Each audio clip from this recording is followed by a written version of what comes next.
while having conversations with my father-in-law that he participated in that march.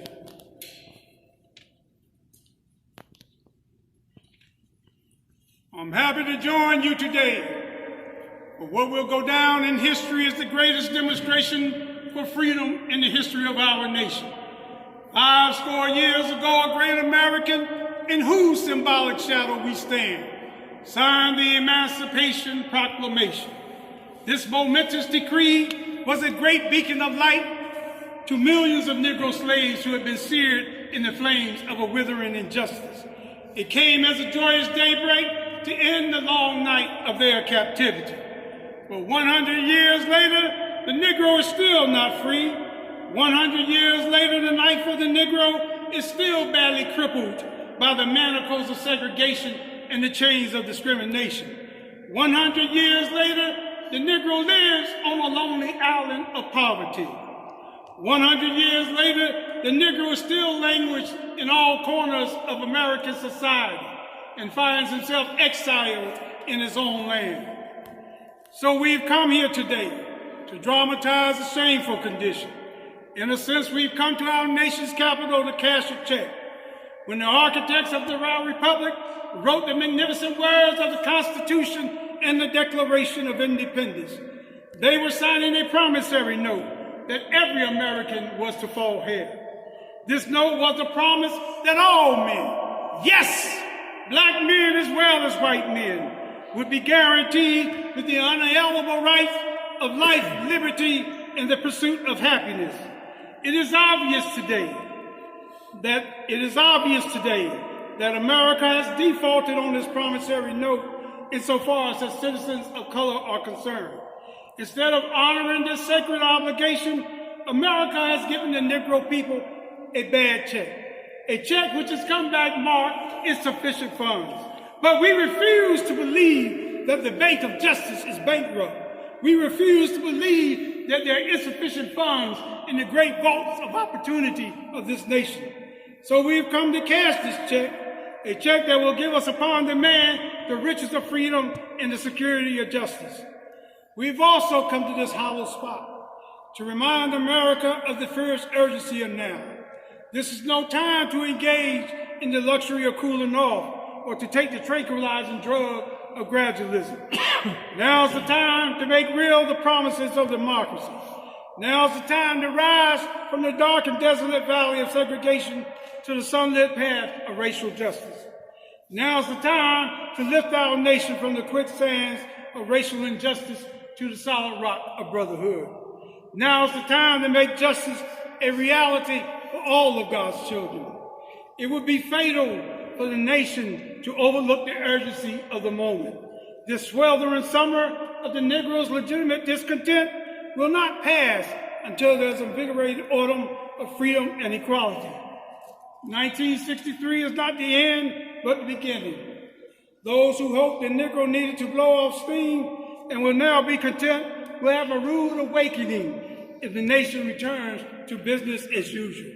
There will neither be rest nor tranquility in America until the Negro is granted his citizenship rights. The whirlwinds of revolt will continue to shake the foundations of our nation, and that is something that I must say to my people who stand on the worn threshold which leads into the palace of justice. In the process of gaining our rightful place, we must not be guilty of wrongful deeds. Let us not seek to satisfy our thirst for freedom by drinking from the cup of bitterness and hatred. We must forever conduct our struggle on the high plane of dignity and discipline.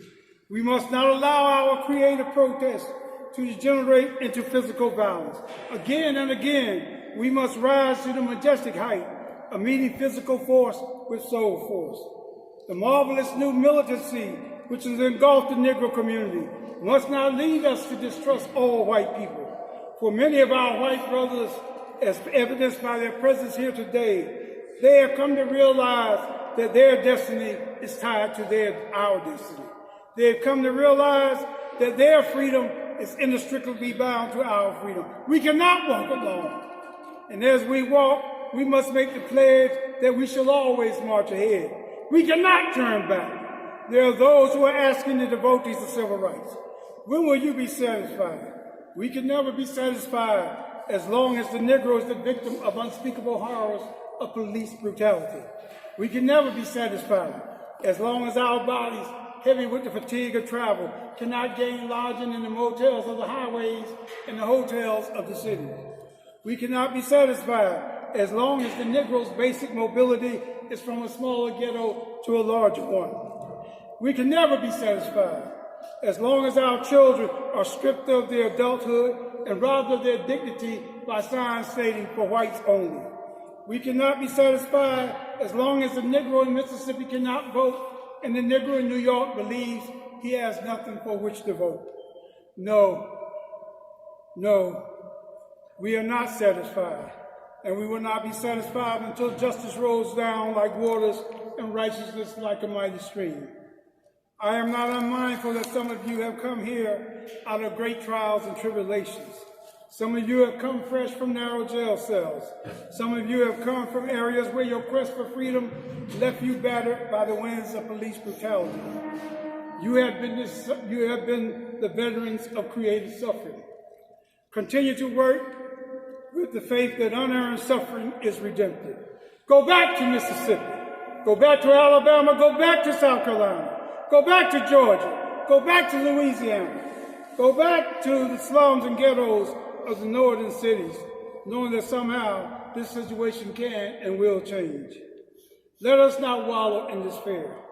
I say to you today, my friends, I still have a dream. It's a dream deeply rooted in the American dream. I have a dream that one day this nation will rise up and live out the true meaning of its creed. We hold these truths to be self-evident that all men are created equal. I have a dream that one day on the red hills of Georgia, sons of former slaves and the sons of former slave owners will be able to sit down together at the table of brotherhood. I have a dream that one day even the state of Mississippi, a state sweltering with the heat of injustice, sweltering with the heat of oppression, will be transformed into an oasis of freedom and justice. I have a dream. I have a dream that my 4 little children will one day live in a nation where they will not be judged by the color of their skin, but by the content of a paragraph. I have a dream that one day in Alabama, with his governor's lips dripping with the words of interposition and nullification, one day right there in Alabama, little black boys and black girls will be able to join hands with little white boys and white girls as sisters and brothers. I have a dream. I have a dream that every valley shall be exalted, every hill and mountain shall be made low, the rough places will be made plain, and the crooked places will be made straight. And the glory of the Lord shall be revealed, and all flesh shall see it together. This is our hope. This is the faith that I go back to the South with. With this faith, we will be able to hew out of the mountain of despair a stone of hope. With this faith, we will be able to transform the jangling discords of our nation into a beautiful symphony of brotherhood. With this faith, we will be able to work together, to pray together, to struggle together, to go to jail together, to stand up for freedom together, knowing that we will be free one day. This will be the day when all of God's children will be able to sing with new meaning. My country 'tis of thee, sweet land of liberty, of thee I sing. Land where my fathers died, land of the pilgrims' pride. From every mountainside, let freedom reign. Let freedom reign, and if America is to be a great nation, this must become true. So let freedom reign from the prestigious hilltops of New Hampshire. Let freedom reign from the heightened Alleghanies of Pennsylvania. Let freedom reign from the snow-capped Rockies of Colorado. Let freedom reign from the curvaceous slopes of California. But not only that, let freedom reign from Stone Mountain of Georgia. Let freedom reign from Lookout Mountain of Tennessee. Let freedom reign from every hill and molehill of Mississippi. From every mountainside, let freedom reign.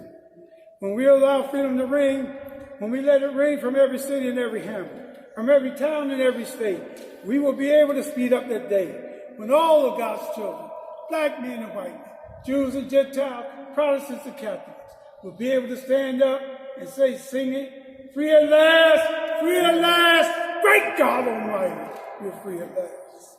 Thank you.